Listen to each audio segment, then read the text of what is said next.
शेष गणेश महेश दिनेशहु सुरेशहु जाहि निरंतर ध्यावे और ताही अहीर की छोरियां छछिया भर छाछ पे नाच नचावे। है ना, ये यादवों की छोरियां उन कन्हैया को छड़ी दिखा के कहती है नाच, तब माखन खिलाऊंगी तो है ना। और अहीर की छोरियां डांट भी लगाती कन्हैया पे, तो एक दिन डांट पड़ाए दूंगी, मत तोड़े दही की मटकी, तेरो रास्ता बंद कराए दूंगी, मत तोड़े दही की मटकी। ये भजन आगे सुनाएंगे प्रसंग में, लेकिन आइए कथा में प्रवेश करते हैं। और आइए चलिए, एक कंजूस मुझे याद आ रहा है, सुना दो आपको। एक कंजूस की बात आपको सुनाता हूं, नाम किसी का नहीं लूंगा, वो किसी और गांव का कंजूस था। फेसबुक पे देखेगा तो समझ जाएगा मेरे बारे में ही महाराज जी सुना रहे थे। एक महाकंजूस था, इतना कंजूस कभी 1 रुपए भी उसने दान नहीं किया। पत्नी कहती कभी तो दान किया करो, क्योंकि सबकी पत्नियां ही धर्म के लिए आगे बढ़ाती हैं। कहता क्या होता दान करने से, सब कर तो रहे, हमारे करने से ही कुछ हो जाएगा क्या। जब पत्नी ने बार बार कहा तो मंगलवार के दिन 1 रुपए का सिक्का लेके हनुमान जी के मंदिर में गया 6 बजे। मंगलवार का दिन था, हनुमान जी के मंदिर में, बालाजी के मंदिर में लाइन लगी हुई थी। और जब तक उसका नंबर आता तब तक मंदिर के किवाड़ बंद हो गए। और जब से लाइन में लगा था मुट्ठी में बंद किए हुए था सिक्के को, और किवाड़ बंद हो गए तो मुट्ठी खोली तो हाथ पसीना पसीना हो गया। है ना, सिक्का 4 घंटे से दबा के रखे था, तो सिक्के से कहता देख मित्र, तू भी मुझसे जुदा नहीं होना चाहता और बालाजी भी जुदा नहीं होना चाहते, तुझको जुदा नहीं करना चाहते, तू मेरी जेब में ही वापस आ जा। और वापस आ गया घर। पत्नी कहने लगी कुछ दान किया? कहना अरे क्या होता दान करने से। पत्नी ने कहा अच्छा एक काम करो, उम्र बीती जा रही है, कम से कम एक बार गंगा जी में तो स्नान कराओ, कुछ तो पुण्य करना चाहिए। पत्नी के कहने से गंगा जी की तरफ चला, और गंगा जी उसके घर से 12 किलोमीटर दूर थी। लेकिन कंजूस इतना था, ना कोई ऑटो किया ना रिक्शा किया, पैदल पैदल चल के गया। 12 किलोमीटर चल के गया, और जाके जो उसने घाट पे देखा कि सब पंडा खड़े हुए हैं, पंडित जी खड़े हैं, तो उसने सोचा यहाँ स्नान करेंगे तो यहाँ दान देना पड़ेगा। अब उसने दिमाग लगाया और पहुंच गया सीधे मुर्दा घाट पे। मुर्दा घाट पे चला गया कि यहाँ तो कोई भी नहीं होगा, जल्दी से डुबकी मार लेंगे, किसी को दान नहीं देना पड़ेगा। जल्दी से इधर उधर देखा, अपना गमछा लिया और डुबकी मारने को जैसे ही मुर्दा घाट में उतरा, ऊपर से बैठे भगवान तो कौतकी, उनको बड़ी हंसी लगी कि देखो कैसा भक्त है, स्नान करने भी मुर्दा घाट पे गया। डुबकी लगा के जैसे ही बाहर निकला, भगवान पंडा बन के प्रस्तुत हो गए उसके सामने। यजमान की जय हो, यजमान की जय हो। कहने लगा यहां भी आ गए, यहां भी नहीं छोड़ा। भगवान कहने लगे पंडित रूप में, हम तो संतोषी ब्राह्मण हैं और यहीं पड़े रहते हैं, तुम्हारे जैसा कोई दानी सेठ आ जाता है, हमारे लिए साल भर का इंतजाम कर जाता है। बोला साल भर? हम दान वान नहीं देंगे कुछ भी। भगवान कहने लगे दान तो देना पड़ेगा, तुमने स्नान किया, एक काम करो 6 महीने का कर दो। बोला आप 3 महीने का नहीं कर सकते। भगवान ने कहा चलो 1 महीने का तो कर दो। बोला हम 1 दिन का दान नहीं कर सकते। भगवान मन में तो हंस रहे कि ऐसा कंजूस नहीं देखा। भगवान ने कहा एक काम करो, दान नहीं दोगे तो हम तुम्हें निकलने भी नहीं देंगे, कुछ तो करना पड़ेगा। तो वो कंजूस बोला एक काम कर सकता हूं, मैं उधार कर सकता हूं। पंडित कहने लगे चलो उधार कर दो। तो उसने पंडा को 1 रुपया उधार कर दिया। और उधार करके घर में आया, पैदल पैदल गया था, पैदल पैदल आया, भोजन करके जल्दी जैसे ही सोया तो कुंडी खड़काने की आवाज आई। पत्नी ने जाके देखा तो भगवान प्रस्तुत हो गए थे उसके घर पे शाम को। यजमान की जय हो, हमारे यजमान कुछ उधार करके आए थे, वो हम लेने आए। पत्नी अंदर आई, दानचंद से कहने लगी किसी को उधार करके आए थे क्या? दानचंद कहने लगा आ गया, आज ही आ गया वो। और उसने सोचा 1 रुपया लेने कौन आएगा, तो पत्नी से कहता है एक काम करो, उससे जाके कह दो कि अभी मैं बीमार हूं, बाद में आना कभी। पत्नी बाहर गई और रोते रोते उदास मन से बोली कि पंडित जी हमारे स्वामी आज गए थे गंगा नहाने, थक गए, बीमार हैं, आप जरा 2-4 दिन के बाद आना। भगवान मन में मुस्कुराए और कहने लगे यजमान बीमार हो तो हम कैसे जा सकते हैं, एक काम करो तुम हमारे खाने पीने का इंतजाम कर दो, जब तक यजमान ठीक नहीं होता हम यहीं पे रहेंगे। देखिए बातें नहीं किया कि जो डिस्टर्बेंस बिल्कुल पैदा मत किया कीजिए आप लोग।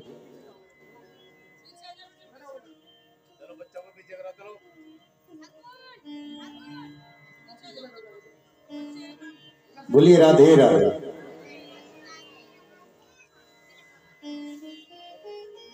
राधे राधे। पत्नी कहने लगी अभी हमारे पति बीमार हैं, आप बाद में आना। भगवान कहने लगे यजमान बीमार हो हम कैसे जा सकते हैं, 2-4 दिन का इंतजाम कर दो। पत्नी अंदर आई, कहने लगी रुपया दे क्यों नहीं देते हो, वो तो कह रहा है यहीं पे खाने पीने का इंतजाम कर दो। अरे दे दो 1 रुपया, छोड़ो। दानचंद को सांस रोकने का अभ्यास था, योग करता था, तो सांस खींच के रोक गया और पत्नी से कहने लगा जाके कह दो कि मर गए, मर गए। पत्नी बाहर गई और रोते रोते कहने लगी अभी अभी दानचंद जी तो स्वर्गवास हो गया, अब आप जाइए। भगवान मनी मन हंसे और कहने लगे ऐसा कंजूस नहीं देखा। भगवान कहने लगे अरे बहन जी अब आप कहाँ गांव गांव में जाओगी, मैं ही सारे गांव में खबर कर देता हूं। और विष्णुवे रूप अनेक विष्णु रूप बनाए और भगवान ने पूरे गांव में कह दिया कि दानचंद जी का स्वर्गवास हो गया है। आधे घंटे में सारे गांव वाले खड़े हो गए और दानचंद भी इतना कंजूस श्वास रोक के लेटा रहा। गांव वालों ने उसको अर्थी पर लेटा भी दिया और जैसे ही कंधे पे ले जाके चलने लगे तो पत्नी रोने लगी अरे ये मरे नहीं है, ये मरे नहीं है। तो गांव वाले कहने लगे बहन ऐसे ही होता है, सब्र रखो, धीरज रखो। वो कह रही काहे का धीरज, ये मरे नहीं है। गांव वाले कहने लगे बहन जाने वाले को कौन रोक सकता है। पत्नी असली कह रही कि मरे नहीं है, लेकिन किसी ने नहीं सुना और वो इतना कंजूस कि सांस रोक के लेटा रहा। उसको शमशान में ले गए, उसकी चिता सजा दी गई और अग्नि लगाई जाने वाली थी। तो भगवान कहने लगे ऐसे भक्त से तो हम भी हार गए। भगवान कहने लगे ये हमारा यजमान है, हमको उसके कान में कुछ कहना है। भगवान पास में गए और उसके कान में कहने लगे मैं विष्णु हूँ, विष्णु आया हूं बैकुंठ से तुमसे नाता जोड़, अरे मैं तुमसे हार गया। दानचंद ने जैसे ही आंख मत सुना कि आया हूं बैकुंठ से विष्णु हूं, उसने सोचा भगवान आए।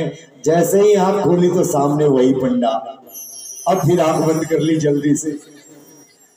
भगवान कह अरे महाराज मैंने बड़े बड़े भक्त देखे, तेरे जैसा कंजूस नहीं देखा। अरे आया हूं बैकुंठ से तुझसे नाता जोड़, तू मुझसे ही कुछ मांग ले, मुझे तुझसे कुछ नहीं चाहिए। क्या बोला था भगवान ने, आया हूं बैकुंठ से तुझसे नाता जोड़। तो दानचंद हाथ जोड़ के कहने लगा मुझ को कछु ना चाहिए, बस रुपया दीजिए छोड़। तो ऐसे ऐसे भी कंजूस होते हैं, लेकिन आप बोलिए राधे राधे। देखो 2 मित्र थे और नरेश जी आओ सुनो, आप भोले बाबा के मंदिर में गए।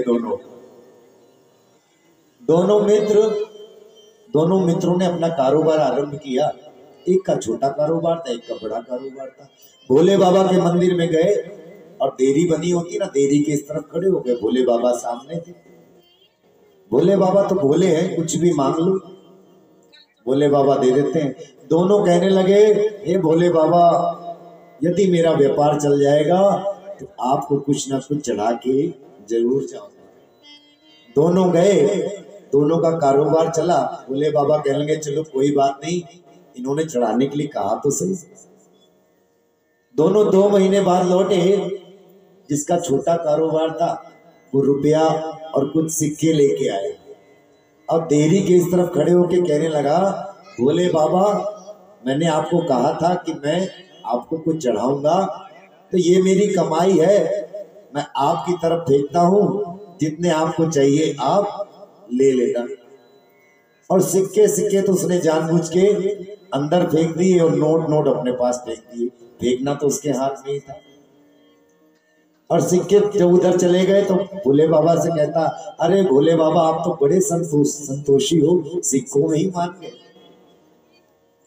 दूसरा भी गया था साथ में, उसका बड़ा कारोबार था, 2-2 हजार की 500-500 की गड्डियां ले गया था।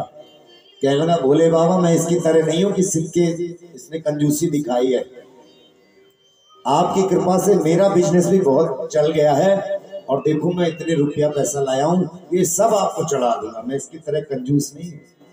और भोले बाबा को ऐसे दिखाया दूर से, और जैसे ही ऐसे फेंकने लगा तो कहने लगा, भोले बाबा, मैंने सुना है आप कहीं परमात्मा ऊपर आकाश में रहते हो, तो ये मैं गड्डियां आपकी तरफ फेंकता हूं, जितनी चाहिए आप ले लेना और जो नीचे गिर जाएंगी वो मैं ले लूंगा, है ना। तो कुछ देने वाले ऐसे भी होते हैं, दिखावा करते हैं। बोलिए राधे राधे राधे राधे। तो इस तरह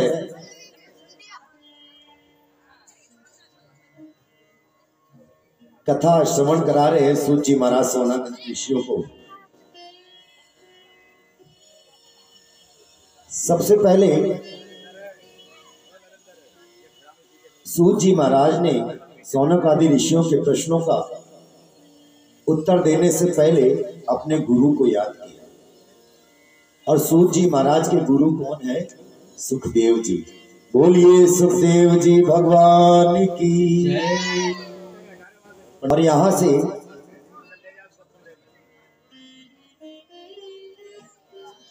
सुखदेव जी के जन्म की कथा आरंभ होती है। गुरु को हमेशा ध्यान करना चाहिए जब भी आप कोई कार्य करें। और यदि आपने गुरु नहीं बनाए हैं तो वंदे बोधमयम नित्यम गुरु शंकर रूपिणम, शंकर भगवान को याद कर लीजिए, वो भी गुरु समान है।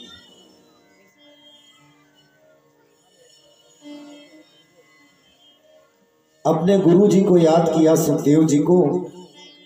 यम प्रवजंत मनुपेत मपेत कृत्यम द्वैपायनो विरह कातर आजुहाव पुत्रेति तन्मयता तरवो विनिदुस्तम तम सर्वभूत हृदयम मुनि मानतो अस्मि। जो सुखदेव जी जन्म लेते ही वन की ओर चले गए और ब्रह्म समाधि में लीन हो गए, वेद व्यास जी पुत्र पुत्र कहकर जिनको पुकारते रहे लेकिन लौट कर नहीं आए, ऐसे वीतराग परम संत सुखदेव जी की मैं वंदना करता हूं। अच्छा, कौन कौन जानता है कि सुखदेव जी कौन थे, इनका जन्म कैसे हुआ? कोई जानता है? बोलिए राधे राधे राधे। तो आइए यहां से सुखदेव जन्म की कथा आरंभ होती है।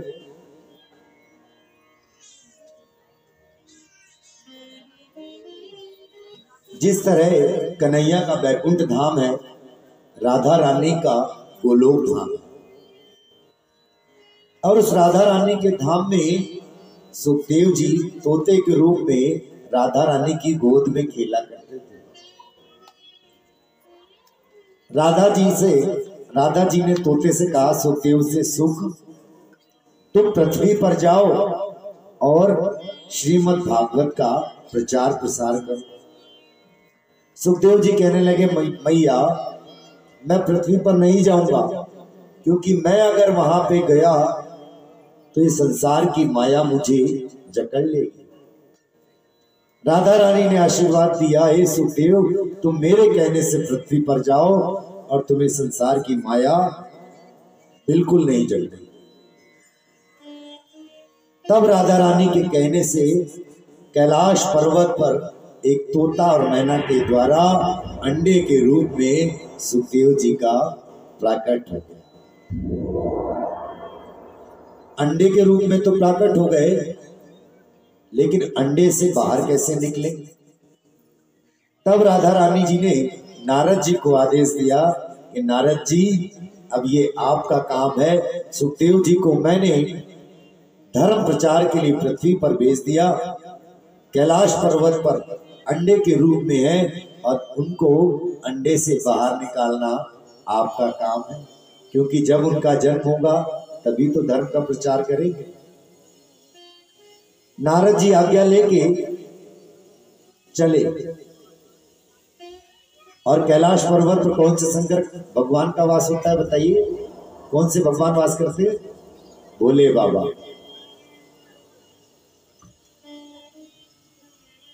कैलाश पर्वत के पास पहुंचे नारद जी। अब नारद जी विचार करने लगे कि एक बार मैं अपने पिता ब्रह्मा जी और उनकी पत्नी में झगड़ा करवा चुका हूं, और एक बार मैं नारायण और लक्ष्मी के बीच भी झगड़ा करवा चुका हूं, लेकिन ये जो शंकर जी और पार्वती हैं भोले भंडारी, इनके बीच में कभी झगड़ा होता ही नहीं है। ऐसा क्या किया जाए जो इनके बीच भी झगड़ा हो जाए? सोच के चले नारद जी। कहां? पार्वती जी के आश्रम में। और जानबूझकर ऐसे समय पर पहुंचे जब भोले बाबा समाधि के लिए बाहर गए हुए। नारायण नारायण करते करते पहुंचे नारद बाबा। जैसे ही पार्वती मैया ने देखा, प्रणाम किया। अहो भाग्य हमारे नारद जी, आज आप पधारे। नारद जी आप कभी कभी तो आया कीजिए, आपने तो आना जाना बंद कर दिया है। नारद जी कहने लगे मैया आजकल हमने आना जाना बंद कर दिया। क्यों? क्योंकि मैया सुर नर मुनि सबकी यही रीति, स्वार्थ लाग करही सब प्रीति। आजकल कहीं सच्चाई रह नहीं गई। जिस घर में जाता हूं झूठ कलेश लड़ाई झगड़ा ये सब मिलता है, तो मैं कहीं आजकल जाता नहीं हूं मैया। पार्वती जी बोली बाबा आप कहीं जाओ या मत जाओ, लेकिन हमारे यहाँ तो आया करो, क्योंकि भोले बाबा मुझसे बहुत प्रेम करते हैं और हम दोनों में बहुत प्रेम है, कभी मुझसे कुछ छुपाते भी नहीं है। नारद जी कहने लगे मैया अच्छी बात है, आपका प्रेम दिन पर दिन बढ़ता रहे, मैं तो आशीर्वाद देता हूं, लेकिन एक बात बताओ, कभी भोले बाबा ने आपसे ये बताया कि उनके गले में जो मुंडों की माल है वो किसकी है? अब पार्वती जी सोच में पड़ कहने लगी ये तो नहीं बताया। बस नारायण नारायण अब मैं चलता हूं। चिंगारी लगा दी और भोले बाबा की तरफ नारद जी चले। तो गए भी कहां से? जहां पर भोले बाबा समाधि लगा के बैठे हुए थे। जाते जाते भोले बाबा को प्रणाम करने लगे। भोले बाबा प्रणाम। भोले बाबा ने प्रणाम किया और इशारा किया जल्दी पहुंचो, माता जी ने याद किया है आपको। भोले बाबा हाथ जोड़ के कहने लगे आप घर से होके आए हो तो जरूर याद किया हो। आपके चरण जहां पधारे और वहां तो कुछ हो ना, ऐसा तो हो ही नहीं सकता। भोले बाबा जल्दी जल्दी पहुंचे अपने आश्रम में। आश्रम में पहुंचे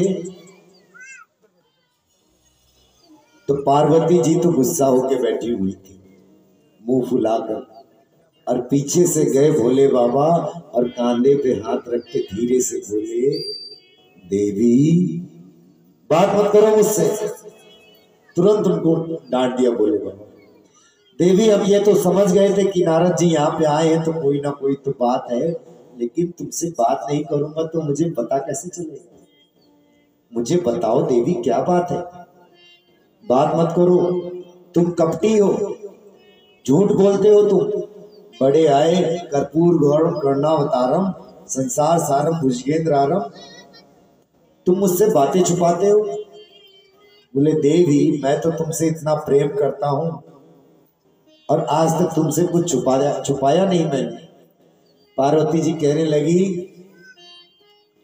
छुपाते नहीं हो तो तुमने आज तक मुझको ये बताया कि तुम्हारे गले में जो मुंडों की माल है ये किसकी है।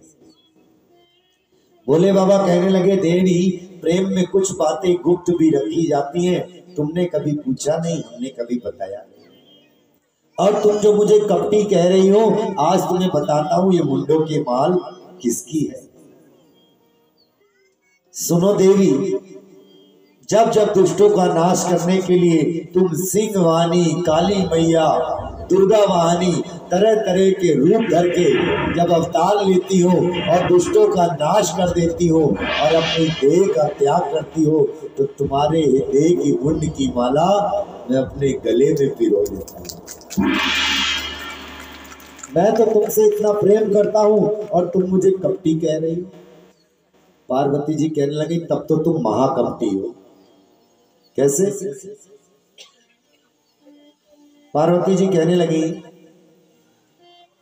ऐसा कौन सा अमृत तुमने पी रखा, तुम कभी मरते नहीं और मुझे बार बार मरना पड़ता है। तब भोले बाबा ने बताया कि देवी मैंने श्रीमद् भागवत अमृत रस का पान कर रखा है, इसलिए मेरी मृत्यु कभी नहीं होती। मैं शाश्वत अमर हूं, ना मेरा जन्म होता है ना मेरी मृत्यु होती। चरणों में गिर गई पार्वती मैया और कहने लगी बाबा अब मुझे भी आपके मुख से ये भागवत अमृत कथा सुननी है। भोले बाबा कहने लगे देवी कथा तो मैं सुना दूंगा, लेकिन मैं आंख बंद करके कथा सुनाता हूं। एक शर्त है, तुमको हुंकारा भरना पड़ेगा, हूं हूं कहना पड़ेगा, मुझे पता तो चले कि कोई कथा सुन रहा है। कैलाश पर्वत पर पहुंचे पार्वती जी के साथ में और उन्होंने अपना डमरू बजाया ताकि सारे पशु पक्षी जो थे वहां से चले जाएं, कहीं कोई ये अमर कथा सुनना नहीं। सारे पक्षी उड़ गए, केवल वहां पे क्या पड़ा रहा, सुखदेव जी का अंडा। अब पार्वती जी को कथा सुनाना आरंभ किया। पहले दिन की कथा चली, पार्वती जी हूं हूं कर रही है। चौथे दिन की कथा जैसे ही आरंभ हुई मैया को तो आ गई नींद, और 4 दिन की कथा श्रवण करते करते अंडा परिपक्व हो गया, उसमें से सुखदेव जी चोंच बाहर निकाल के कथा सुन रहे थे। सुखदेव जी ने देखा कि पार्वती मैया तो सो गई है और यदि हुंकारा नहीं भरा तो भोले बाबा कथा सुनाना बंद कर देंगे। और तोता तो वैसे ही सबसे ज्यादा नकलची होता है, रट लेता है। अब भोले बाबा आंख बंद करके कथा सुनाते जा रहे और तोता हूं हूं करके सुनता जा रहा है। जैसे ही 7वें दिन कथा का विश्राम हुआ, भोले बाबा ने जयकारा लगाया, बोलिए भागवत महापुराण की जय। पार्वती जी की आंख खुली और कहने लगी हाँ स्वामी, आप चौथे दिन की कथा सुना रहे थे, कान्हा का जन्म हुआ तो कान्हा ने पूतना को कैसे मारा।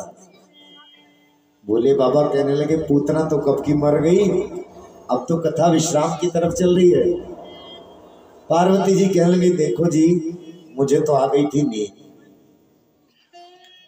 भोले बाबा कहने लगे यदि आप सो गई थी तो कथा कौन सुन रहा था चुपचाप चुपचाप। और पलट के जो पीछे देखा तो छोटा सा सुखदेव चोट के साथ आंख बंद करके हूं हूं करे जा रहा था।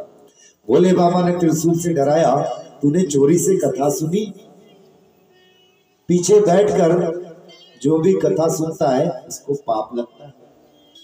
तूने चोरी से कथा सुनी अमर कथा, अभी मैं तुझे बताता हूं। और जैसे ही त्रिशूल दिखाया सुखदेव जी उड़ के जाने लगे।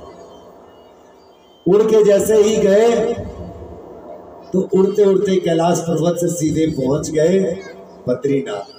और वहां पर वेद व्यास जी मुनि रहते हैं सम्याप्रास नामक कुटिया में। उनकी पत्नी का नाम है विदिका। ऐसे ही सर्दी के दिन थे, धूप में बैठी हुई थी, उनकी पत्नी को उबासी आई और ये सुखदेव जी उड़ते उड़ते आए और त्रिशूल के डर से सीधे उनके मुख में प्रवेश कर गए। 12 वर्ष तक विदिका के गर्भ में रहे और 12 वर्ष बाद जब पिताजी के कहने से बाहर आए तो सीधे वन की ओर चले गए। पिताजी बुलाते रह गए लेकिन लौट के नहीं आए।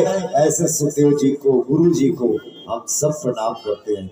बोलिए सुखदेव भगवान की जय। आइए, जिन्होंने गुरु बनाए हैं वो अपने गुरु को याद करेंगे, स्मरण करेंगे। और सुखदेव जी का जैसे कि मैंने कल कहा था, एक एक मैया आएगी, कोई भी ज्यादा भीड़ भाड़ ना करे और यहाँ पर आके इन गुरु जी का तिलक करें, इनके पैर छुएं। और सबसे पहले हमारे परीक्षित जी हैं, वो एक बार आएंगे, आज का पूजन करते हैं। या वर्मा जी आज के पूजन करता सर्वप्रथम वो पूजन करेंगे। और आइए, गुरु के लिए एक भजन, गुरु के लिए एक भजन चलता रहेगा और भजन के बीच में आप लोग आके इनका तिलक कीजिए, इनके पैर छुए।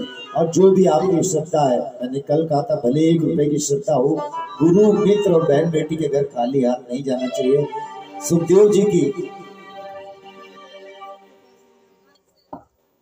हाँ ये भी अच्छा है, हमारी बहन जी सुखदेव जी को लेके, लेकिन सबसे पहला पूजन तो करवा दीजिए।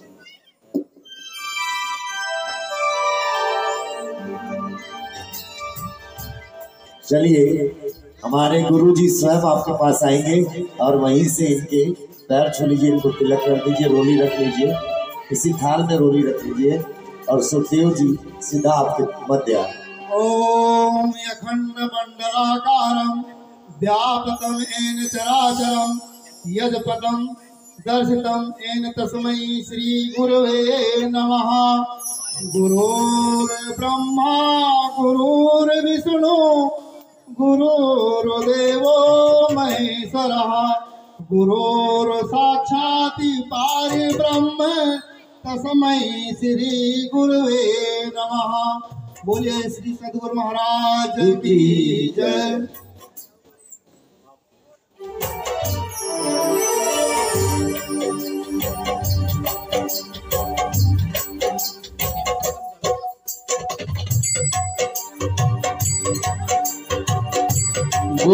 गुरुर्ब्रह्मा गुरुर्विष्णु गुरुर्देवो महेश्वर गुरुर्साक्षात्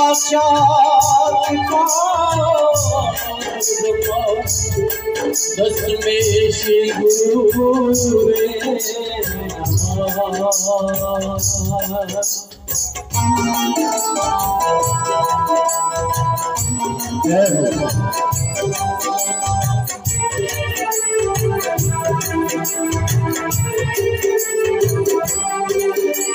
सारे तीरथ धाम आपके चरणों में, चरणों में, सारे तीरथ धाम आपके चरणों में, चरणों में।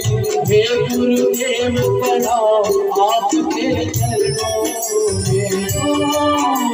सारे तीरथ धाम आपके चरणों में। हे गुरुदेव प्रणाम आपके चरणों में।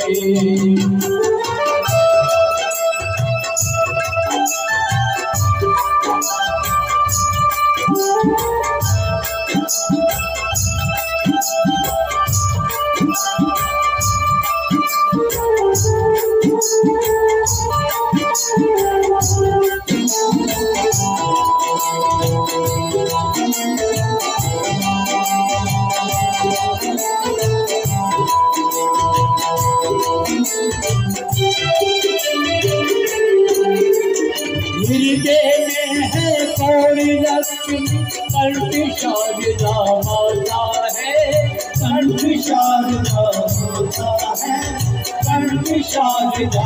माता, हृदय में है कोई लक्ष्मी, कंठ शारदा माता है, कंठ शारदा माता है, कंठ शारदा माता है।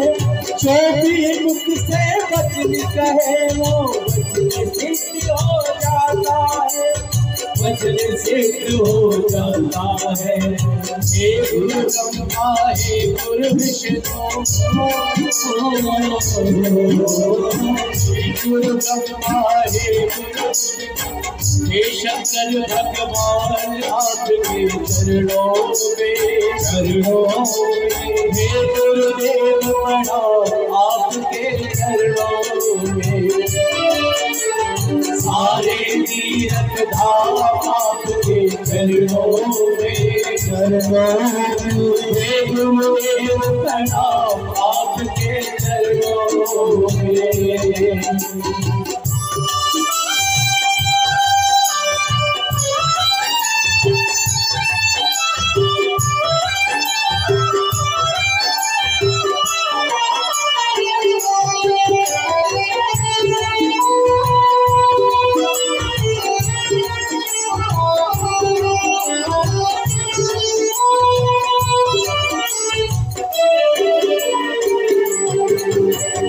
जन्म के दाता मात पिता है, आप कर्म के दाता है, आप कर्म के दाता है, आप कर्म के दाता है। आप मिलाते हैं ईश्वर से, आप ही भाग्य विधाता है, आप ही भाग्य विधाता है, आप ही भाग्य विधाता है। दुखिया मन को रोगी मन को,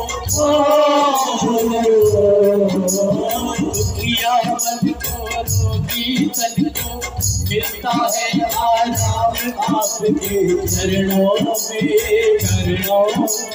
हे गुरुदेव प्रणाम आपके चरणों में, सारे तीर्थ धाम आपके चरणों में, चरणों में। हे गुरुदेव प्रणाम आपके चरणों में।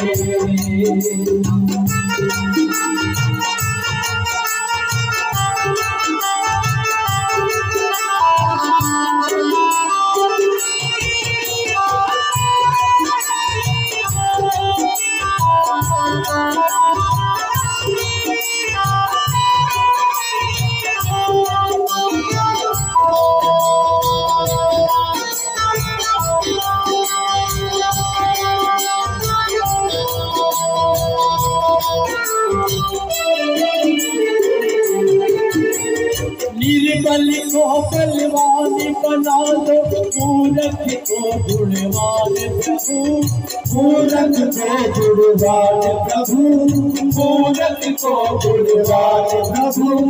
निर्बल को गुणवान बना दो, मूर्ख को गुणवान प्रभु, मूर्ख को गुणवान प्रभु, मूर्ख को गुणवान प्रभु। देव कमल और तुलसी को भी ज्ञान का दो वरदान प्रभु, ज्ञान का दो वरदान प्रभु, ज्ञान का दो वरदान प्रभु। हे महाकाली हे महाज्ञानी, हे महाकाली हे वरदानी, रहो सुबह शाम आपके चरणों में, चरणों में। हे गुरुदेव प्रणाम आपके चरणों में, सारे तीर्थ धाम आपके चरणों में। हे गुरुदेव प्रणाम आपके चरणों में, हे गुरुदेव प्रणाम आपके चरणों में। हे गुरुदेव प्रणाम। अभी अपने अपने हाथ उठाकर चरणों में, सभी अपने अपने हाथ उठाकर अपने अपने गुरुदेव की महिमा करते हुए मेरे साथ साथ तालियां बजाते हुए क्या कहना है। हे गुरुदेव प्रणाम आपके चरणों में, हे गुरुदेव प्रणाम आपके आपके चरणों में, हे गुरुदेव प्रणाम आपके चरणों में, हे गुरुदेव ब्रह्मा आपके चरणों में, हे गुरुदेव आपके चरणों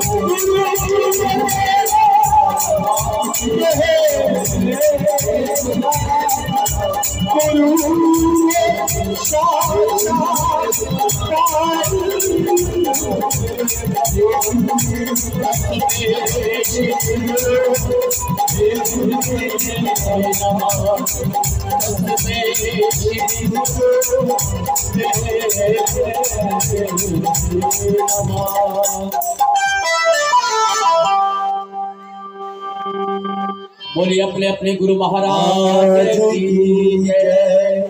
बोलिए श्री कृष्णचंद्र ठाकुर जी गुरु जी की जय। बोलिए राधे राधे। देखिए, गुरु का महत्व जीवन में अत्यधिक होता है।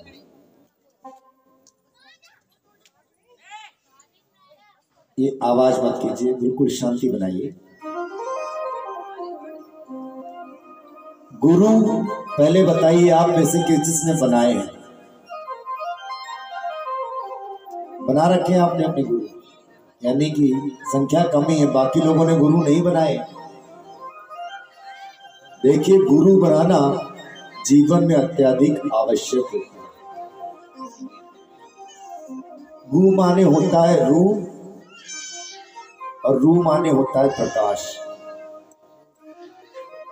गु माने अंधकार और रू माने प्रकाश। जो हमें अंधकार से प्रकाश की ओर ले जाता है उसको गुरु कहते हैं। और क्या करता है गुरु? बहुत सुनने वाली बात है, आप ध्यान से सुनिए। गुकारा अंधकारस्यात् ऋकार स्तन निरोधका, अंधकारक प्रकाशत्वात् गुरु इति विद्यते। जो हमें अंधकार से प्रकाश की ओर ले जाए इसको गुरु कहते हैं। बंदो गुरु पद कंज कृपा सिंधु नर रूप हरि, महामोह तम पुंज जासु वचन रवि कर निकर। हमारे जीवन में जो महामोह की अंधकार रात्रि होती है ना, गुरु के एक वचन सूर्य की किरण के समान होते हैं। वो हमारे जीवन में सारा अंधकार मिटा के प्रकाश कर देते हैं।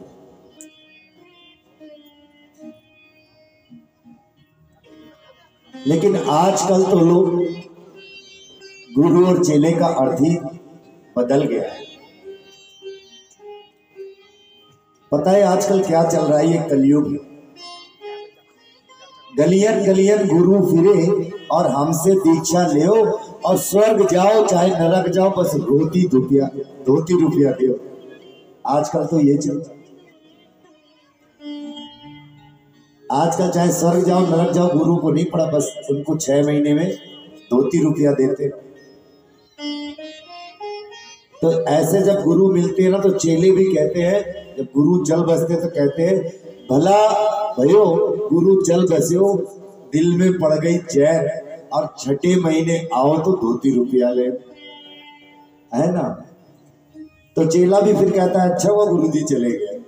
तो एक कलयुग चल रहा है। गोस्वामी तुलसीदास जी कहते हैं रामचरितमानस में, ऐसा गुरु जो हरई शिष्य धन, हरे शिष्य धन शोक न हरई। शिष्य का धन तो हर लेता है, लेकिन शोक नहीं हरता है। सो गुरु घोर नरक में पड़े। लोभी गुरु और लालची चेला दोनों नरक में खेलते। गुरु चेले की बात आई है तो कलयुग के बता देता हूं एक गुरु चेले की बात। आपके चेहरे पे थोड़ी मुस्कान आ जाएगी, क्योंकि हमारे गुरु जी का पूजन हुआ है, सुखदेव जी का। ऐसे गुरु आजकल कहाँ होते हैं। एक गुरु ने एक चेला बना लिया जल्दबाजी। अच्छा, सबसे मेरा एक प्रश्न है, आप लोगों को कथा समझ में तो आ रही है? सबको देखो कैसे सर हिला रहे हैं, समझ में आ रही है? बुरा मत मानना, एक कथा सुनने के बाद सब सर तो हिला रहे हो, लेकिन सुनो, गुरु ने एक चेला बना लिया, और आजकल का कलयुग का चेला तो आजकल चेले ये नहीं कहते गुरु जी कुछ समझा दो, कुछ बता दो, कहता गुरु जी कुछ सुना दो, आज कुछ सुनाओ गुरु जी। तो गुरु ने कहा बेटा राम राम किया करो, बेटा राम राम क्या करो। बोला गुरु जी राम राम तो सब करते हैं, ये कौन सी बड़ी बात है, ये तो सब करते हैं, कुछ ऊंचा सुनाओ, कुछ ऊंचा। गुरु जी ने कहा अच्छा बेटा, बोले राधे राधे। गुरु जी ने कहा बेटा राम राम किया करो। बोलता गुरु जी ये राम राम तो सब करते हैं, कुछ ऊंचा सुनाओ, कुछ ऊंचा। गुरु जी ने कहा बेटा तो रामचरितमानस रामायण सुनाओ। बोला गुरु जी रामचरितमानस में क्या है, रामायण में क्या रखा है, वो हम ही आपको सुना दे। गुरु जी कहने लगे बेटा हम तुम्हें नहीं समझ पाए पहले, नहीं तो तुमको चेला नहीं बनाते, चलो तुम सुनाओ जरा। चेला सुनाने लगा रामचरितमानस। चेला क्या कहता है, गुरु जी रामायण में क्या है, एक राम रहे एक रावण ना, एक छत्री एक बामन ना, बिन्ने बिन की सीता हरी तो बिन्ने बिन की नाश करी, बातों की कछु बातन ना और तुलसी लिख दे बोतन ना। इसमें तो कुछ है ही नहीं रामायण में, वो तो हम ही आपको सुना दे। गुरु जी कहने लगे तो बेटा गीता सुनाए आपको। तो बोला गुरु जी ये कुछ ठीक है, ये सुनाओ। तो गुरु जी गीता सुनाने लगे, उसका महात्म का श्लोक बोलने लगे, सर्व उपनिषदो गावो दग्धो गोपाल नंदना, पार्थो वत्स सुधीर भोक्ता, पिबतम गीतामृतम महता। सारे उपनिषद हैं जो गाय हैं, और कृष्ण भगवान ने दुग्धा गोपाल नंदना सबका दुग्ध का पान किया है, और अर्जुन ने उस अमृत को पान कर लिया। कृष्ण भगवान ने सबका दूध दू लिया है और अर्जुन ने इसका पान कर लिया, दुग्धा गोपाल नंदना। गुरुजी कहने लगे बच्चा कुछ समझ में आया? कहने लगा गुरुजी हमें समझ में ना आए। आजकल का कलयुग का चेला था, कहने लगा हमें समझ में ना आए गुरुजी, आप कम समझाते हो, हमें ज्यादा समझ में आता है। गुरुजी कहने लगे बेटा हम ही तुम्हें पहले नहीं समझ पाए। तो गुरुजी ने और समझाने लगे। 3 घंटे निषदो गावो दोगधा गोपाल नंदना। तो चेला कहने लगा गुरुजी हमें समझ में ना आए। तो गुरुजी और खुशी के मारे 3 घंटे सुनाते रहे। अब जैसे अभी आप सारी लाड़ ना आपको समझ में आ रहा है। 3 घंटे बाद गुरुजी ने पूछा चेले से कि बेटा 3 घंटे से मैं तुम्हें सुना रहा हूं, कुछ समझ में आया? बोला गुरुजी हमको एक एक बात समझ में आई, लेकिन एक ही बात समझ में नहीं आई जो आप बार बार कहते थे दोगधा गोपाल नंदना, दोगधा गोपाल नंदना। ये 2 गधा कौन थे? गुरुजी ने माथा पकड़ा, कहने लगे बेटा एक हम और दूसरे तुम। ऐसे तो सर नहीं लाते हो आप लोग कि समझ में आ रही है, समझ में आ रही है। बाद में आपसे कुछ पूछे तो कहो उनको समझ में नहीं आए। महाराज बोलिए राधे राधे, बोलिए राधे राधे। हमारे भैया कह रहे हैं कि माता बहन आपको बहुत आशीर्वाद देती हैं, तो बढ़िया बढ़िया ऐसे ही कथा सुनाया करो। देते हो आप लोग आशीर्वाद? देती हो ना मैया मुझको आशीर्वाद? कैसा आशीर्वाद? एक मैया ने गुरु को आशीर्वाद दिया। ऐसे जैसे मैं आपको कथा श्रवण करा रहा हूं, राजस्थान के गांव में एक गुरुजी कथा करने गए दिल्ली से।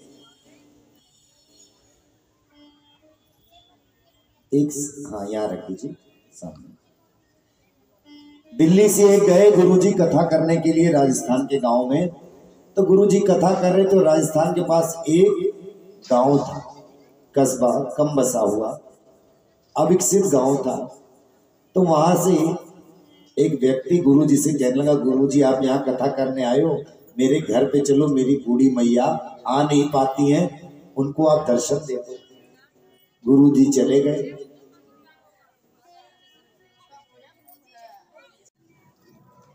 मैं तो आपका आशीर्वाद लेना चाहता हूं कि आप कथा सुनो, अपना आशीर्वाद दो। राजस्थान के गांव में गुरुजी कथा करने गए। एक आदमी उनको अपने घर ले गया कि मेरे घर चलो और मैया को दर्शन दो।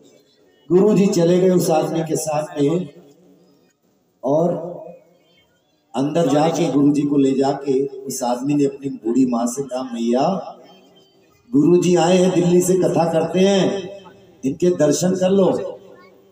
गुरु जी के पास आई मैया, उठते उठते आई और मारवाड़ी भाषा में कहने लगी, गुरु जी थारे खुरछू, खुर बोलते हैं ना उधर, खुरवे ऐसे कुछ, खुरावड़ा, खुरावड़े बोलते हैं, थारे खुरावड़े छू। और दिल्ली में खुर किसको बोलते हैं? जानवरों के पैरों। गुरु जी को बड़ा बुरा लगा कि हम तो आए हैं इसको मिलने के लिए, ये कह रही थारे खुरावड़े छू।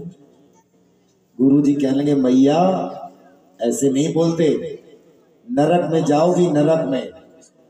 तो मैया बड़ी भोली थी, कुछ नहीं जानती थी, अविकसित गांव था। मैया कह लगी, अरे गुरुजी नरक में तो आप जैसे बड़े बड़े संत जाते हैं, हम कहाँ जाएंगे नरक में, हमारा आशीर्वाद है आप ही नरक में जाओ और महानरक में जाओ। ऐसा आशीर्वाद तो नहीं देते हो आप लोग कथा करते, अच्छा आशीर्वाद देना मुझे। बोलिए राधे राधे। इस तरह गुरु की महिमा आपको बताई। गुरु यदि आपने नहीं बनाया है तो आपको अवश्य बनाना चाहिए, और नहीं कोई मिलता है। और गुरु ऐसे भी नहीं बना लेना चाहिए कि आंख बंद करके किसी को गुरु बना ले। कल की कथा में मैं आपको कुछ ऐसी बातें बताऊंगा कि जीवन में उस व्यक्ति के अंदर आप पहचान लेना, यदि गुरु बनाने से पहले वो गुण उसके अंदर हो तो आप गुरु बना लेना, वरना जीवन में बिना गुरु के ही रह लेना, क्योंकि पाखंड बहुत चल रहा है। पाखंड चल रहा है ना मेहता जी, आजकल कितना बड़ा पाखंड चल रहा है। एक पल ना जिए जो इंसान की तरह आज पूज रहे हैं वो भगवान की तरह। मेहरबानी मीडिया की और पैसों की वजह से है ना, दुनिया में छा रहे हैं तूफान की तरह, औरों को उपदेश देते हैं शांति का, पर आपस में लड़ रहे हैं पहलवान की तरह। और पहले की तरह आजकल मिलते नहीं संत सूरदास, तुलसी और भक्त प्रहलाद की तरह। और आजकल का कलयुग कैसा है, छोड़ हरि की भक्ति धनियों के हाथ में और साधु भी बिक रहे हैं सामान की तरह। आजकल ये कलयुग चल रहा है। इसलिए जीवन में कुछ भी करो बहुत सोच समझ कर।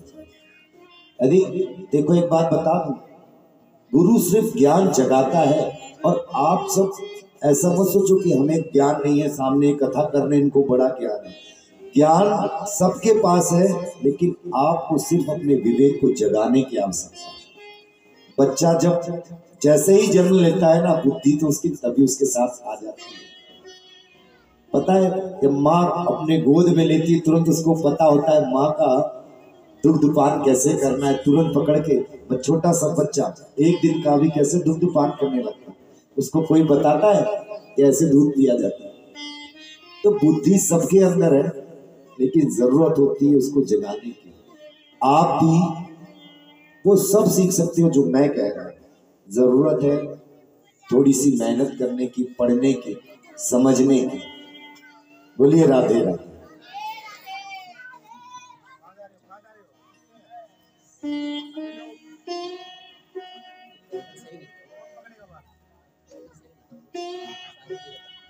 इस तरह सूत जी महाराज ने सुखदेव जन्म की कथा सौनक आदि ऋषियों को श्रवण कराया। सौनक आदि ऋषि कहने लगे, महाराज सुखदेव जी तो वन में चले गए थे, फिर इन्होंने अपने पिताजी के पास आके भागवत कैसे पढ़ी और राजा परीक्षित को सर्वप्रथम ये भागवत कैसे सुनाई, अब हम ये जानना चाहते हैं। और श्रीमद् भागवत की रचना के बारे में भी हमें बताइए। सूत जी महाराज कहने लगे, सौनक आदि ऋषियों, सरस्वती नदी के किनारे एक बार वेद व्यास जी बैठे हुए थे, उन्होंने सोचा कि कलयुग में मानव का कल्याण कैसे हो। तो सबसे पहले एक वेद के उन्होंने 4 भाग कर दिए। 4 वेद बन गए, ऋग्वेद, अथर्ववेद, सामवेद और यजुर्वेद। लेकिन वेद व्यास जी के मन में शांति नहीं। कैसे शांति नहीं हुई? जब आप ध्यान से कथा सुनते हो तो मुझे भी शांति होती कि मैं अच्छी सुना रहा हूं, और जब आप इधर उधर बातें करते हो तो मुझे लगता है कि आप लोगों का ध्यान नहीं है, मुझे शांति नहीं मिली। वेद व्यास जी को भी लगा कि मैंने इतने ग्रंथ लिख दिए, लेकिन मेरे मन में शांति क्यों नहीं? उसके बाद महाभारत और 17 पुराणों की रचना की, 6 शास्त्र कर दिए, 6 दर्शन, लेकिन वेद व्यास जी को शांति नहीं मिली। नारद जी ने आके बताया, अपने पूर्व जन्म की कथा सुनाई कि पूर्व जन्म में मैं एक दासी पुत्र था और संतों की शरण में गया तो पूर्व जन्म का दासी पुत्र आज साक्षात ब्रह्मा का पुत्र बन के आपके साथ खड़ा है। वेद व्यास जी, आप संतों की शरण लो, क्योंकि संतों की शरण में जो भी जाता है उसका कल्याण हो जाता है। तब जाके बात समझ में आई और वेद व्यास जी ने संतों का ध्यान करते हुए आंख बंद की तो श्रीमद् भागवत के 18,000 श्लोक उनके मन में प्रफुल्लित हो गए। गणेश जी आ गए सामने से, गणेश जी लिखते गए और व्यास जी उन श्लोकों को बोलते गए। देखते ही देखते श्रीमद् भागवत का यह पवित्र ग्रंथ बन के तैयार हो गया। सुखदेव जी को बुलाया अपने चेलों के द्वारा और सुखदेव जी को सबसे पहले ये भागवत कथा श्रवण कराई और इन्हीं सुखदेव जी ने जाकर राजा परीक्षित को गंगा के तट पर कथा सुनाई। आइए, संतों की वाणी चलिए तो एक भजन संतों के नाम का कर लेते हैं। इसके बाद राजा परीक्षित के जन्म की कथा आपको श्रवण करेंगे। बोलिए राधे राधे।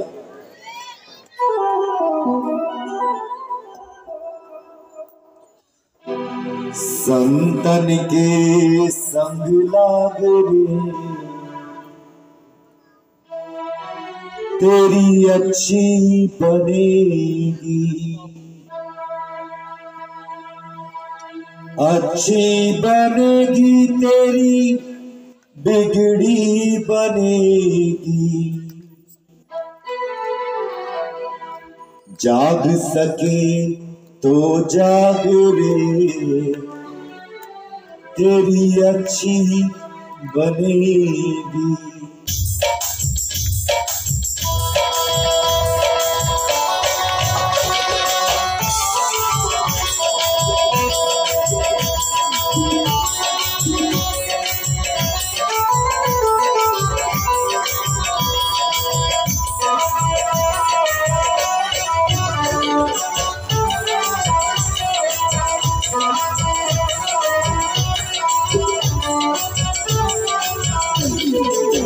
संतन के संग लागे तेरी अच्छी बनेगी, संतन के संग लाग रे तेरी अच्छी बनेगी। अच्छी बनेगी तेरी बिगड़ी बनेगी, अच्छी बनेगी तेरी बिगड़ी बनेगी। अच्छी बनेगी तेरी किस्मत जगेगी, अच्छी बनेगी तेरी किस्मत जगेगी। जाग सके तो जाग रे, तेरी अच्छी बनेगी। संतों के संग लाग रे तेरी अच्छी बनेगी।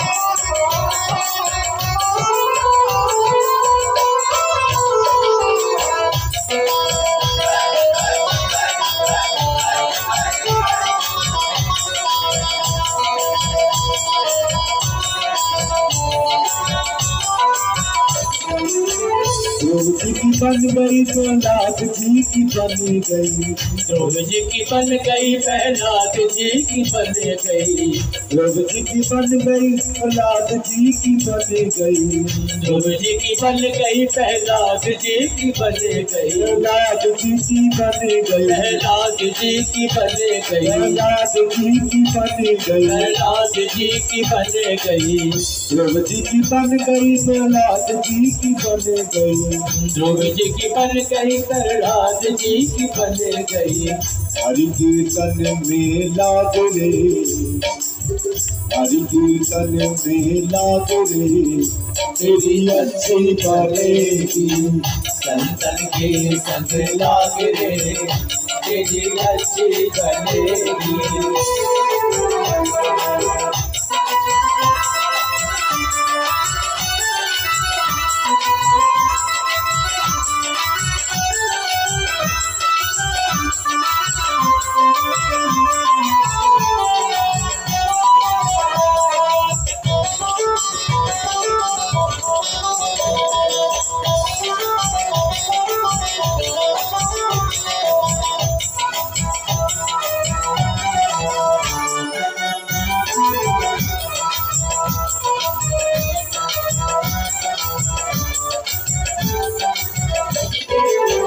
कागज से तोहे हंस बनाए, कागज से तोहे हंस बनाए, कागज से तोहे हंस बनाए, कागज से तोहे हंस बनाए, हंस बनाए, हंस बनाए, हंस बनाए, हंस बनाए, कागज से तोहे हंस बनाए, कागज से तोहे हंस बनाए।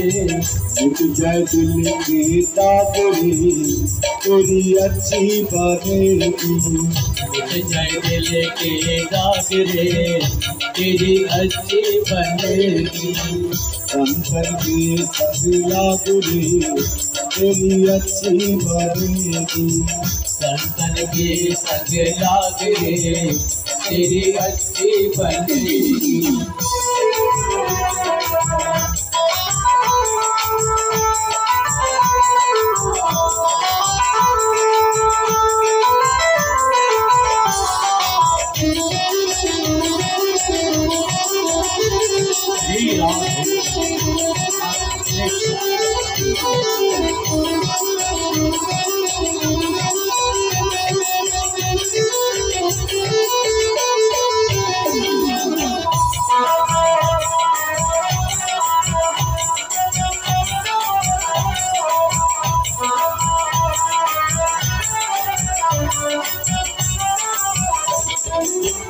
मोहन श्याम बहुत दिन सोयो, मोहन श्याम बहुत दिन सोयो, मोहन श्याम बहुत दिन सोयो, मोहन श्याम बहुत दिन सोयो, बहुत दिन सोयो, बहुत दिन सोयो, बहुत दिन सोयो, बहुत दिन सोयो, मोहन श्याम बहुत दिन सोयो, मोहन श्याम बहुत दिन सोयो, जाग सके तो जाग रे, जाग सके तो जाग रे, तेरी अच्छी बनेगी, संतन के संग लाग रे, तेरी अच्छी बनेगी, संतन के संग लाग रे, तेरी अच्छी बनेगी, संतन के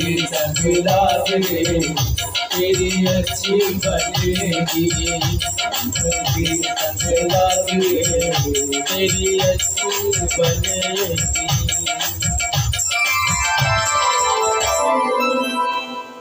संतन के संग लाग रे, तेरी अच्छी बनेगी। बोलिए राधे राधे। राजा परीक्षित का जैसे ही नाम सुना सौनक आदि ऋषियों ने, सौनक आदि ऋषि कहने लगे, सूत जी महाराज,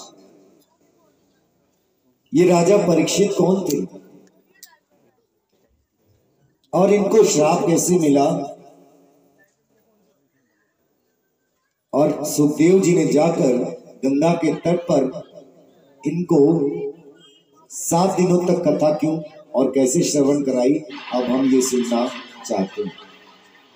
सूत जी महाराज कहते हैं, सुनो राजा, सौनक आदि ऋषियों, अब मैं तुम्हें राजा परीक्षित के जन्म की कथा सुनाता हूं, क्योंकि इसके बाद जो भी कथा चलेगी, सुखदेव जी महाराज राजा परीक्षित को गंगा के तट पर श्रवण कराए। बोलिए राधे राधे।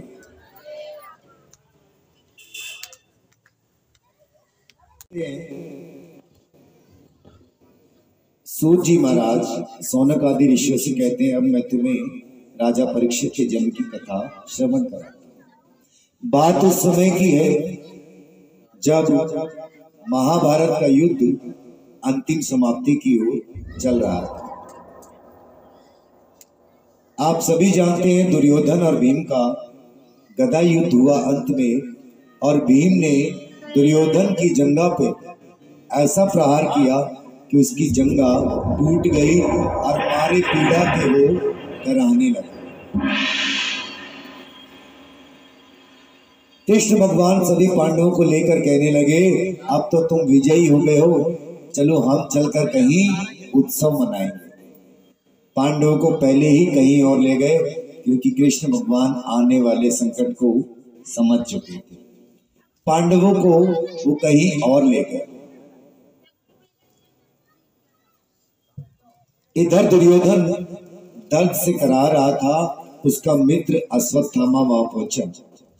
अश्वत्थामा कहने लगा, दुर्योधन तुम्हारी ये दुर्दशा मुझसे देखी नहीं जाती, बताओ मैं तुम्हारे लिए क्या करूं। दुर्योधन कहने लगा, मित्र हम 100 भाई थे और एक भी नहीं मरा, और वो 5 पांडव थे, एक हम में से एक भी नहीं बचा और उनमें से एक भी नहीं मरा। यदि तुम उन 5 में से किसी एक को भी मार दो तो मैं आसानी से मृत्यु को प्राप्त हो सकूंगा। अश्वत्थामा कहने लगा, मित्र ये कौन सी बड़ी बात है, मैं अभी जाता हूं और 5 पांडवों के सर काट के ले आता। अश्वत्थामा आधी रात्रि में गया, लेकिन पांडवों को तो कन्हैया पहले ही कहीं और ले गए थे उत्सव मनाने के बहाने। पांडवों के शिविर में पांडवों के पुत्र सो रहे थे। आधी रात में गया और तलवार में पांडवों के पुत्रों को पांडव समझ के सबके सर काट के एक बोरी में बंद करके ले आया। कहने लगा, मित्र मैं 5 पांडवों के सर काट के लाया हूं। दुर्योधन को यकीन नहीं हुआ। जैसे ही बोरी पर हाथ लगाया, एक सर पे हाथ रखकर दबाया तो सर चकनाचूर हो गया। दुर्योधन कहने लगा, अरे दुष्ट, वो कैसे भी थे तो मेरे भाई, तूने तो हमारे कुल का ही नाश कर दिया। ये तो पांडव पुत्र। और दुर्योधन मारे पीड़ा के वहीं पर मर गया, मृत्यु को प्राप्त हो गया। इधर प्रातः काल जब हुआ, द्रौपदी जैसे ही शिविर में गई,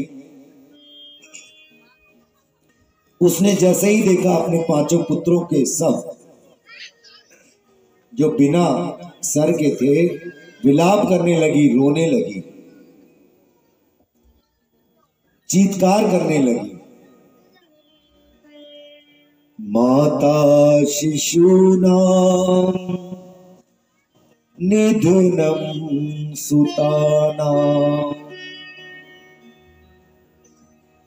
निशम्य घोरं परितप्यमाना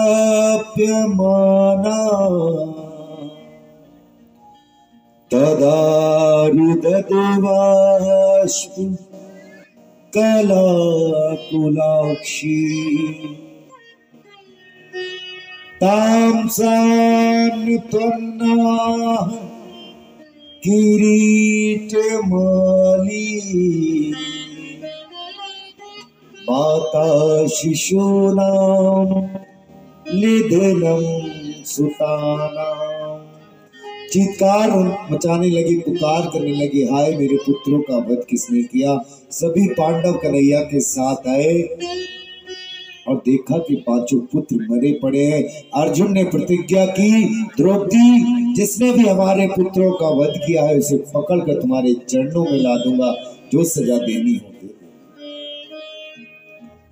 कन्हैया के साथ उनको सारथी बना के रथ में अर्जुन चल पड़े और कन्हैया समझ गए अश्वत्थामा ही एक बचा है, ये उसी का किया हुआ कार्य।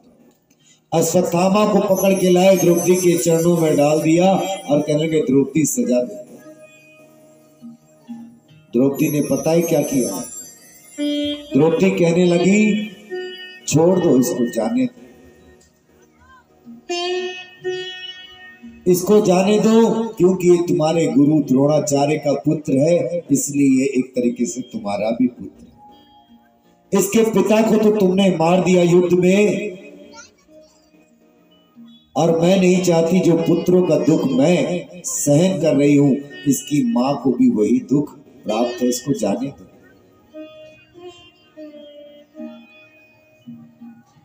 युधिष्ठिर जी कहने लगे द्रौपदी ठीक कहती है, धर्म की बात कहती है। अर्जुन ने कृष्ण की तरफ देखा और पूछा प्रभु मैं क्या करूं।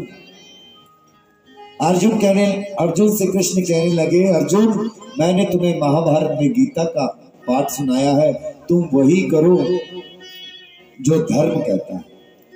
अर्जुन समझ गए किसी को जान से मार देना ही मौत देना नहीं होता। किसी इज्जतदार सम्मानीय व्यक्ति की यदि भरी सभा में बेइज्जती हो जाए तो वो पल पल मरता है। अर्जुन ने क्या किया, अश्वत्थामा के आधे सर के बाल मोड़ दिए, आधी मूछ दाढ़ी मोड़ दी और उसके मस्तक की मणि निकाल ली और धक्के दे के भरी सभा से निकाल दी। कन्हैया कहने लगे अब मुझे द्वारिका जाने दो। सब पांडव कहेंगे प्रभु आपकी यही इच्छा है तो आपका रथ तैयार कर देते हैं। भगवान द्वारिका जाने की तैयारी करने लगे। इधर अश्वत्थामा सोचने लगा मेरा इतना घोर अपमान किया है, मैं इसके वंश में किसी को छोड़ूंगा नहीं। और सोचने लगा इनके वंश में बचा कौन है, पांचों पुत्रों को तो मैंने मार दिया है। तभी उसको ध्यान आया युद्ध के समय अर्जुन का पुत्र अभिमन्यु की पत्नी उत्तरा गर्भ से थी। यदि मैं गर्भ में रहने वाले शिशु को ही वध कर दूं तो इनके वंश में कोई नहीं बचे।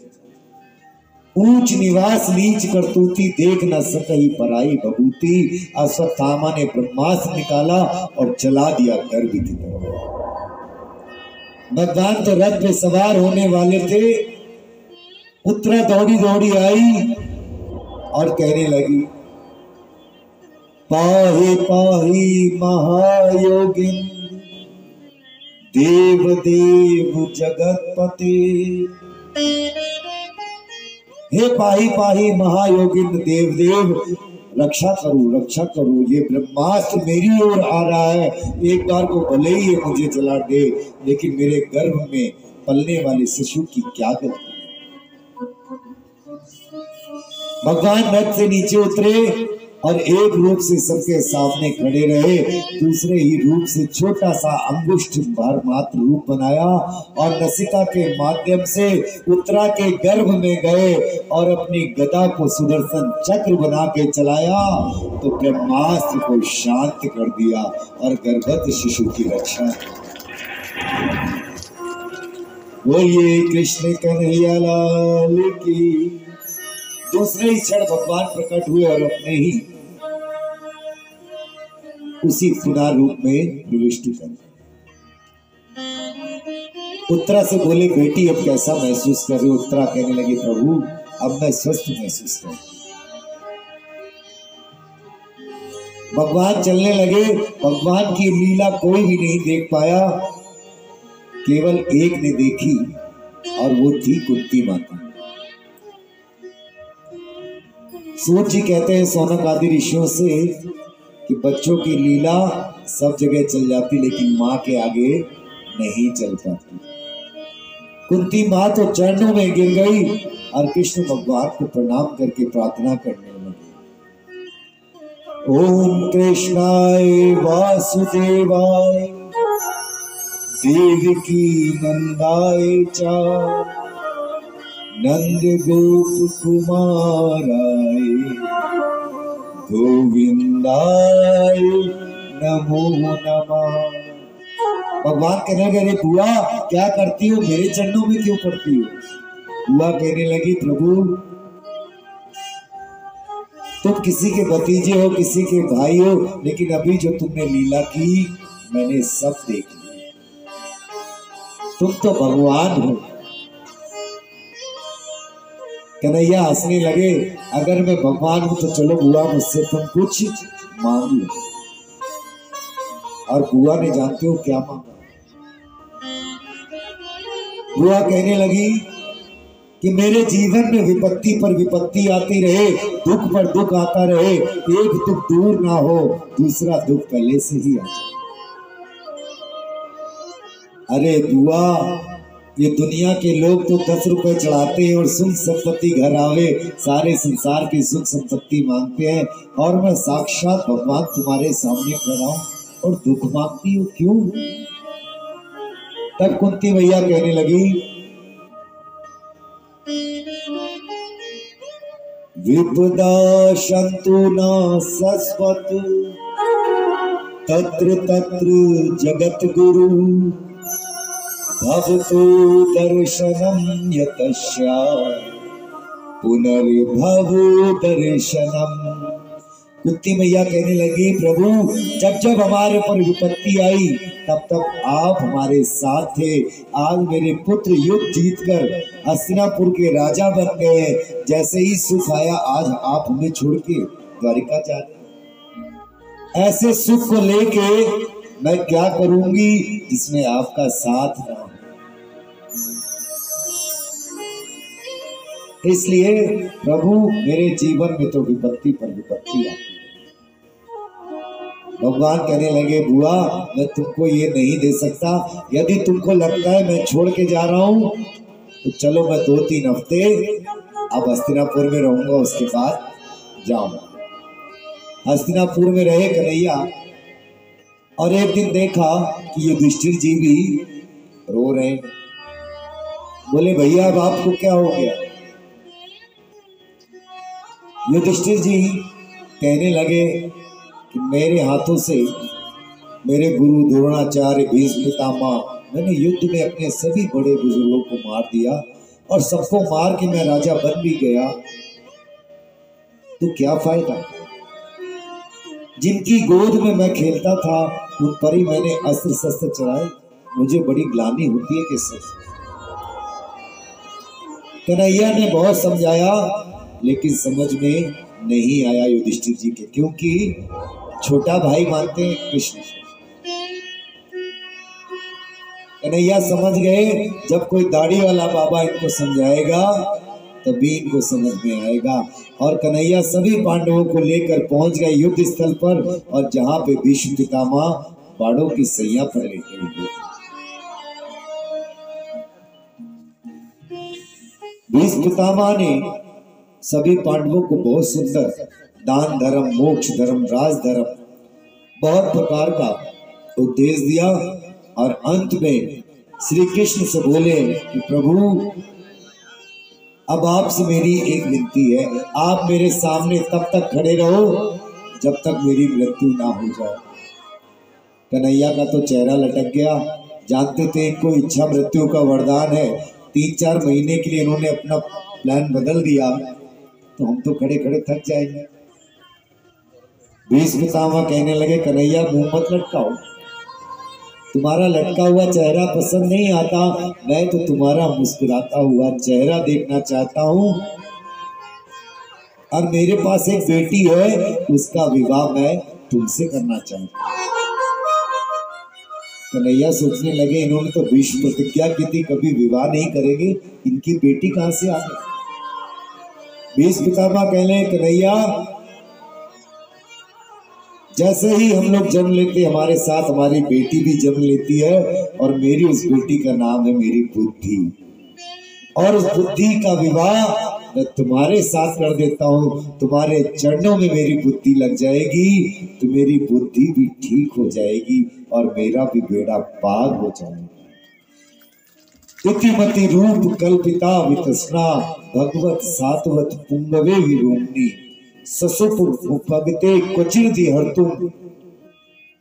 मैं अपनी इतिमति रूप कल्पिता विष्णा अपनी बुद्धि को तुम्हारे चरणों में समर्पित करता हूँ।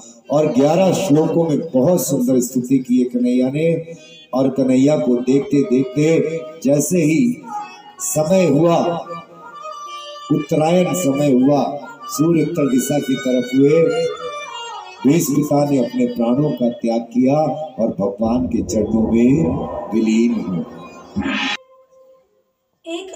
एक भक्त अपने श्याम से कहता है कि सामने आ गया आज भी पर्दा होगा, कि सामने आ गया आज भी पर्दा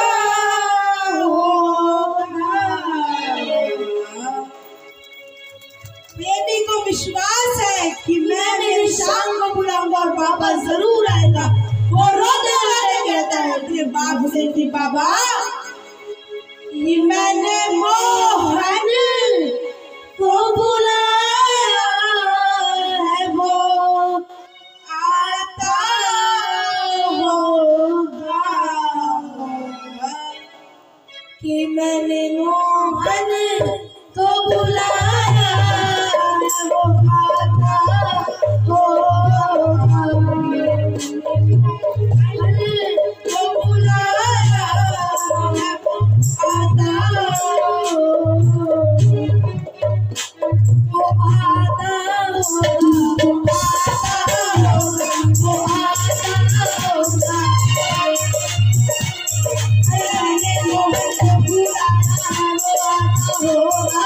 मैंने मोहन को बुलाया है वो आता होगा, मैंने मोहन को बुलाया है वो आता होगा, को बुलाया है वो आता होगा, वो आता होगा, वो आता होगा।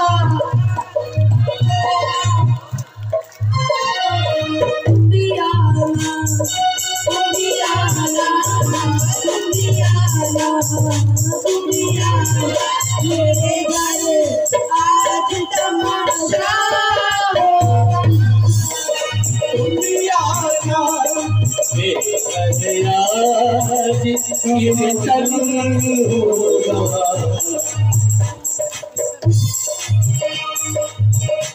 अगर मेरे शाम की सेवा करते करते इसकी चौखट में हमारे प्राण भी चले जाए तो किस को दुख नहीं, इससे बड़ा पुण्य भी और कोई नहीं है।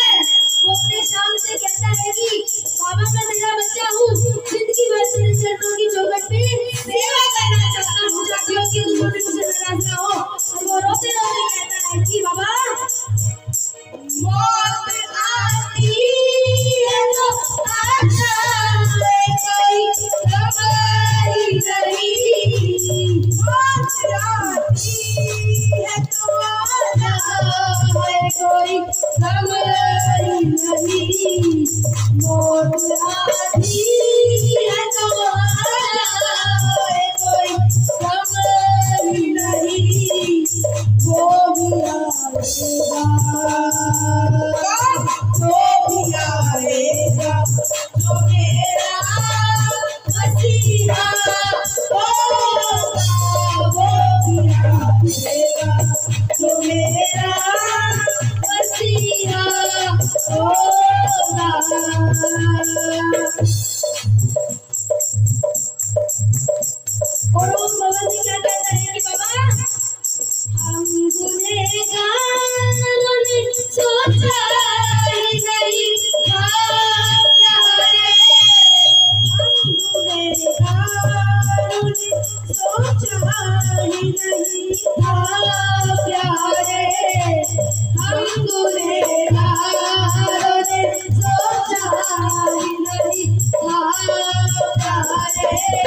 को बुलाया है वो आता होगा।